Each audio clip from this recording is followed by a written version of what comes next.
लोकसभा चुनाव से पहले राहुल गांधी और कांग्रेस नेता संविधान के बहाने बीजेपी को घेर रहे हैं। आरोप लगा रहे हैं कि संविधान खतरे में है, बाबा साहेब के संविधान को खत्म किया जा रहा है। प्रधानमंत्री मोदी ने महाराष्ट्र के अकोला से ही कांग्रेस को चुनौती दे दी। मैं आज अकोला की धरती से इस शाही परिवार को चुनौती देता हूं। 75 साल हो गए, उनकी 4 पीढ़ियों ने देश पर राज किया है, लेकिन इस परिवार ने अगर इन पंच तीर्थों की मुलाकात की हो, बाबा साहब को श्रद्धांजलि दी हो, तो जरा देश के सामने रखें। पीएम मोदी और बीजेपी के नेता कांग्रेस को चैलेंज कर रहे हैं, तो कांग्रेस भी बीजेपी को घेरने में पीछे नहीं है। कांग्रेस अध्यक्ष खड़गे ने तो पीएम मोदी को आमने सामने बैठकर बहस की चुनौती तक दे डाली। बहस ऐसा टेबल पे हो, वो उधर ठहरे, मैं इधर ठहरूंगा, या नहीं तो मैं उधर ठहरूंगा, वो इधर ठहरे। बहस करूंगा किसकी सरकार अच्छी काम की है, किसकी सरकार गारंटी पहुंचाई है। महाराष्ट्र में जैसे जैसे चुनाव की तारीख करीब आ रही है, जुबानी शब्द बाणों का सिलसिला तेज होता जा रहा है। पुणे से चुनौती मिलती है तो नासिक से जवाब मिलता है। महाराष्ट्र के चुनाव में चुनावी चैलेंजर का ये तो ट्रेलर भर है। अभी तो जुबानी वार पलटवार की पूरी पिक्चर बाकी है। महाराष्ट्र में इस बार सियासी इम्तिहान बहुत सख्त है। पहली बार 6 बड़ी पार्टियों के बीच मुकाबला हो रहा है। 2019 में बीजेपी और शिवसेना ने साथ मिलकर चुनाव लड़ा था। सरकार बनाने से पहले ही उद्धव ने पाला बदल लिया। इसके बाद पिछले 5 साल में इतनी उठापटक मची कि सारे समीकरण ध्वस्त हो गए, और यही वजह है कि इतिहास खंगाला जा रहा है और उसी की आड़ में सवाल पूछे जा रहे हैं, एक दूसरे को चैलेंज किया जा रहा है।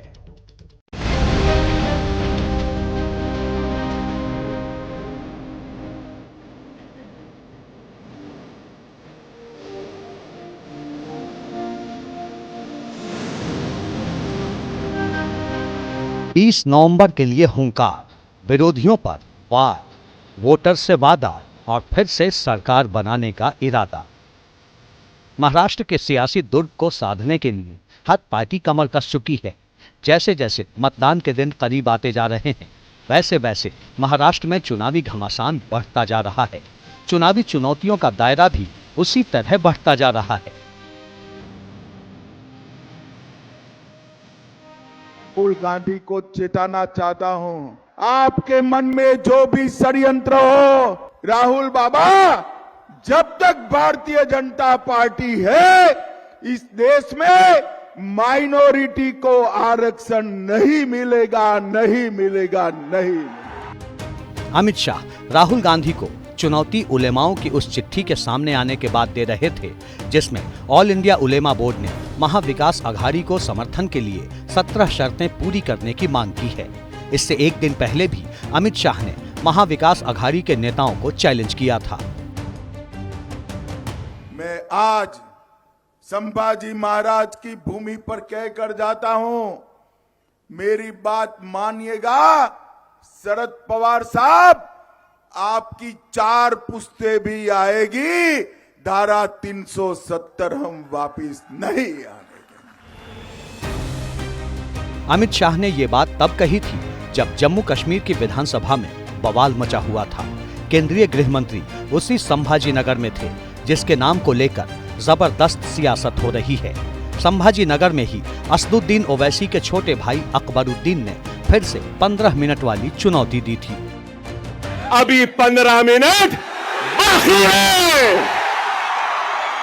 अरे भाई 15 मिनट बाकी है, सब्र करिए ना। वो मेरा पीछा छोड़ती है ना मैं उसका।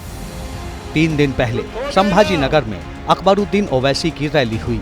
रैली में मंच पर बुर्का पहनकर एक महिला आई थी, जिसने भाषण के दौरान औरंगाबाद का नाम संभाजी महाराज किए जाने पर विवादित बयान दिया। उसी बयान को लेकर महाराष्ट्र के उप मुख्यमंत्री देवेंद्र फडणवीस ने ओवैसी भाइयों को चुनौती देने में देर नहीं की। सुन लो ओवैसी, छत्रपति संभाजी नगर, किसी का बाप भी पैदा हुआ, अब ये नाम नहीं बदल सकता। अरे काल या एमआयएमची सभा झाली आणि त्या सभेमध्ये एक महिला होती. ती महिला म्हणाली, ये कौन संभाजी राजा है, ये कैसे संभाजीनगर हो गया. अरे त्यांना माहिती नाही, देश धर्म पर मिटने वाला शेर शिवा का छावा था, महापराक्रमी परम प्रतापी एक ही शंभू राजा था. 4 दिन पहले यूपी के सीएम योगी आदित्यनाथ ने महाराष्ट्र के वाशिम में रैली की थी. रैली के दौरान संभाजीनगर को लेकर भी बड़ी बात कही थी. छत्रपति शिवाजी महाराज ने जिस दुष्ट अफजल को मार गिराया था, उसके नाम पर औरंगाबाद का नाम होना, याद करना, इसको हटना ही चाहिए. संभाजीनगर के रूप में उसको पहचान मिलनी ही चाहिए. चुनावी सरगर्मी के बीच महाराष्ट्र में पिछले कई दिनों से न सिर्फ आपत्तिजनक बयानों की बाढ़ सी आ गई है, बल्कि धर्म के नाम पर भी खूब बयान दिए जा रहे हैं. वोटरों को साधने के लिए हर दांव आजमाया जा रहा है. चुनौती देने वालों में अजित पवार भी पीछे नहीं है. आता इतके दिवस त्यांचं ऐकलं आणि घड्याळाला बटन दाबलं. आज अजित पवारांचं ऐका, त्या घड्याळाचं बटन दाबा. नाही तुमचा 5 वर्षामध्ये चेहरा मोहरा या निशिकांत पाटलाच्या मदतीने बनवला ना, तर मग नावाचा पवार सांगणार नाही. अजित पवार ने ये चुनौती ऐसे ही नहीं दी. बारामती से 7 बार चुनाव जीत चुके अजित पवार फिर से मैदान में हैं, लेकिन इस बार मुकाबला अलग है. उनके सामने शरद पवार ने योगेंद्र पवार को उतार दिया है. योगेंद्र अजित पवार के भाई श्रीनिवास के बेटे हैं. बीते 57 साल में ये पहला मौका है जब पवार परिवार के 2 कैंडिडेट आमने सामने हैं. इसीलिए अजित पवार हर दांव आजमा रहे हैं. इन सब के बीच एनसीपी शरद पवार गुट के नेता नवाब मलिक ने बड़ा दावा कर दिया.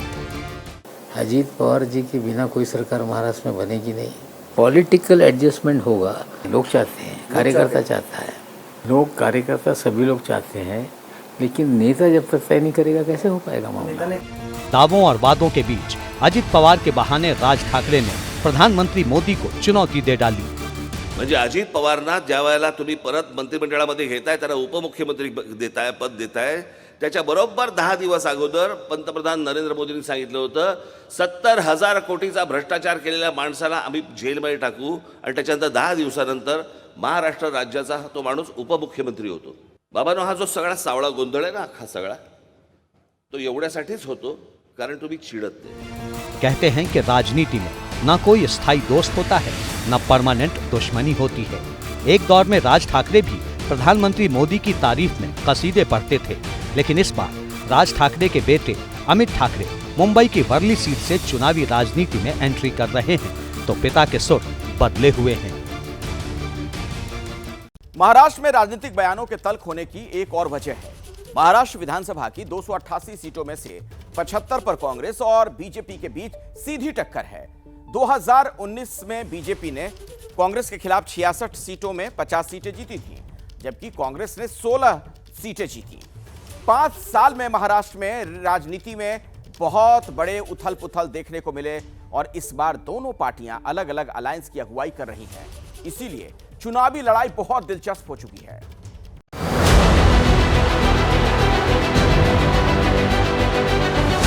वाद हो रहे हैं, पलटवार हो रहे हैं, जोरदार हो रहे हैं. महाराष्ट्र की चुनावी लड़ाई उस मकाम पर आ चुकी है जहां से सत्ता के लिए सियासत में साम, दाम, दंड, भेद की शुरुआत होती है. इन सब के बीच महायुति से लेकर महाअघाड़ी तक ने महाराष्ट्र के लिए वादों और दावों का पिटारा खोल दिया है.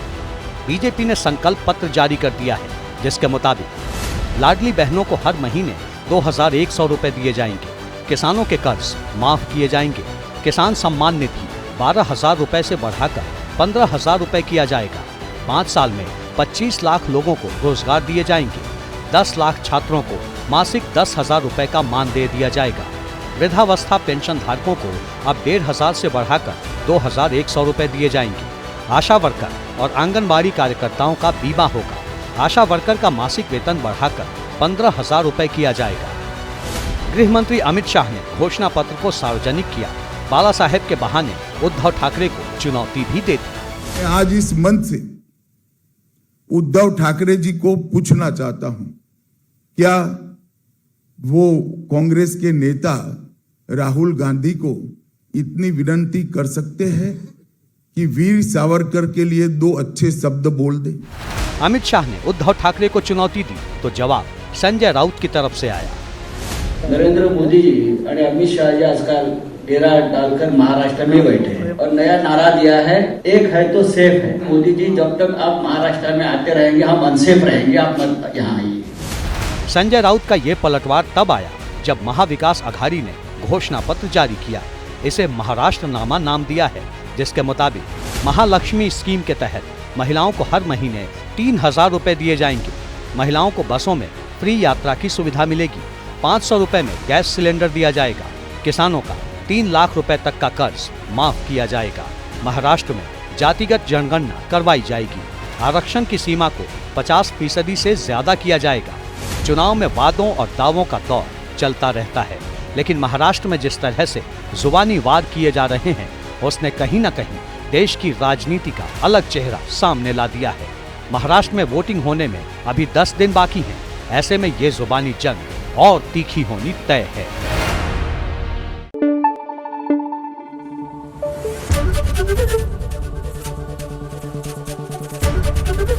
एबीपी न्यूज आपको रखे आगे।